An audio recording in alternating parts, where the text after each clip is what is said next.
Hi, it's Raven. Thank you so much for joining me today. So, I wanted to do a general reading for you guys. A few housekeeping items before I proceed with that. So, if you want a personal reading with me, you can visit my Etsy store, Raven Rose Tarot. I offer everything from love readings, career readings, and some specialized readings for empaths, as well as talking to your ancestors, and some other unique spreads that can help you explore, your mental health as well.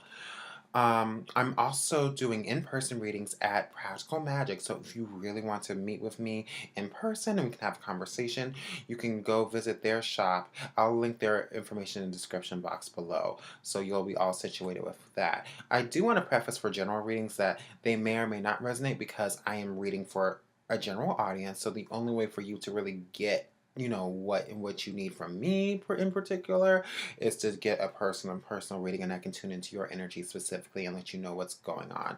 I'm also going to probably add some more stuff to the Etsy store because we are getting to the end of the year, so we can do 2018 overviews or even do a 2017 in review to kind of better see the lessons of 2017. So a couple different options there. So I'm just going to pull out 4 cards, and this is the Modern Spellcasters Tarot, which I've been such a fan of.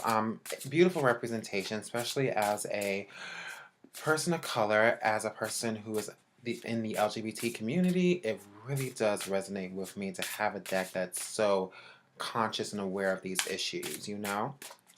So let's get on with the cards and just tune in with me. This part might be a little boring, but stay with me. The information is coming. So, oh, we have some falling out. Let's see. I think that was me being clumsy, so I don't think that counts. So let's get this. One more shuffle. Okay, there are some ones that want to come out.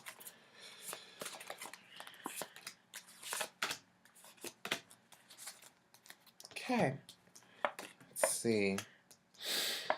All right, so there's some.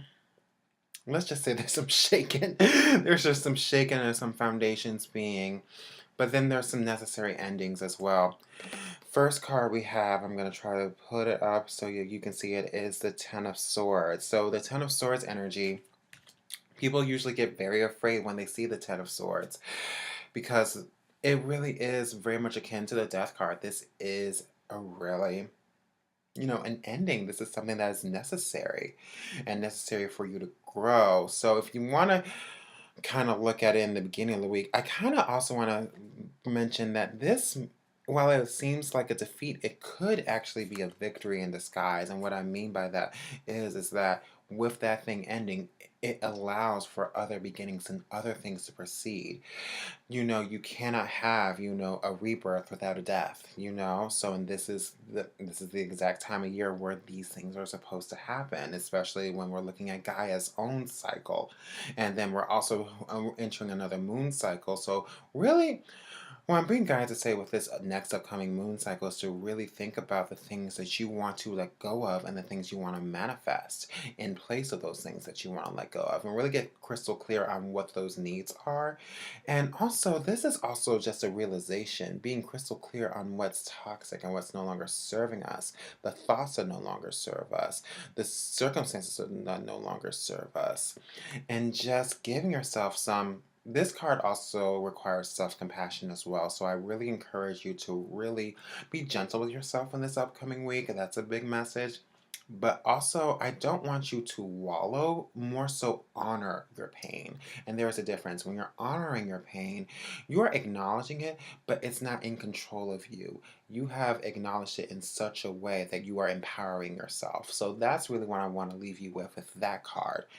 Now, again, we have some beautiful things coming up with the Sun card, and this is after the death. So I have a feeling that these things are kind of going to be close together, where it looks kind of bleak at first, but look at the stark difference.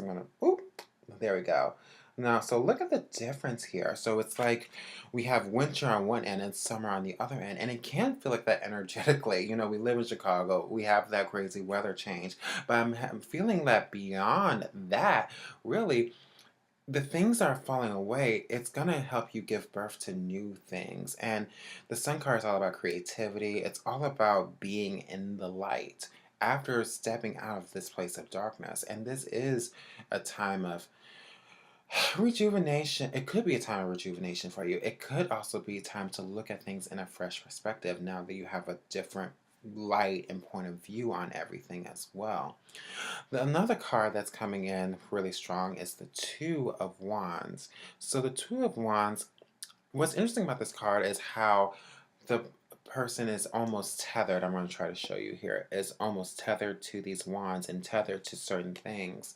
Yet their focus and their gaze is not on the wands themselves, but with nature and with, this in spirit and communion. So I think that's going to help. I think what this card is really trying to say is as you get through your own lessons, your own suffering.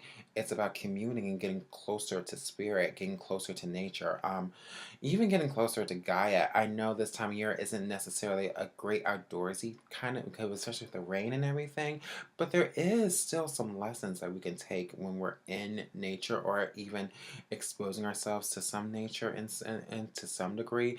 Even the rain is very cleansing, all right?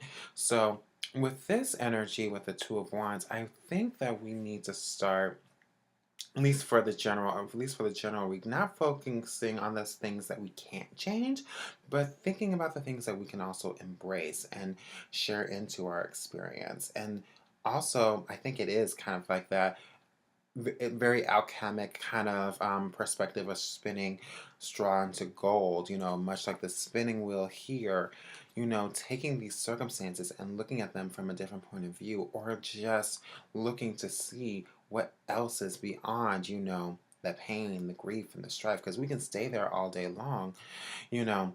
Spirit has given us a job to co-create. So now it's like, what can we do with that? And Two of Wands, typically, we're talking about just establishing a vision and start thinking about possibilities. And this card is all about the possibilities.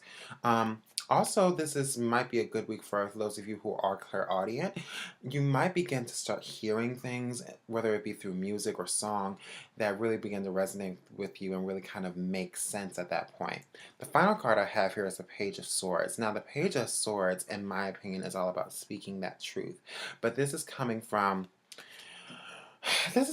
a very intuitive and very almost innocent place where we're not so much concerned about the editing. We're not so much concerned about if it sounds right. We're not so much concerned of if it really ties together or if it's, we're concerned about is if it's in alignment and if it feels good from a soul level. So really in your communication this week, I think you really want to focus in on being sincere and being honest and being first and foremost, being brutally honest with yourself, because the swords are all about our thoughts and our communications. So if we're feeding ourselves lies, then we're not going to really feed much else, anything better. So we have to be honest with ourselves in order to be honest with our environment and in our world, and also to be honest with the universe to bring about those changes and bring about those things that we need. So a lot of fire and air energy here. So this is a changing process. So it's about being shaken, but also kind of taking time with the Two of Wands here. Just we're referring right back to really kind of take it all in and to absorb it. And the changes can happen in baby steps, especially if you're coming from a dark place like this and you need to catch your breath, you need to recover, then do that and work at it one space at a time. And don't be afraid to ask for that space to recover and to heal. That's another thing too. Don't be afraid to make your petitions known, all right? To your loved ones. You have needs and you have to express that, or else if your needs go unmet, it will manifest in another way. And that's when we have, distortions and things like that. So that's your overview of the week. I hope this was very, very helpful to you all. Again, you can check out my Facebook page, Raven Rose Tarot, and my Etsy store and all that good stuff.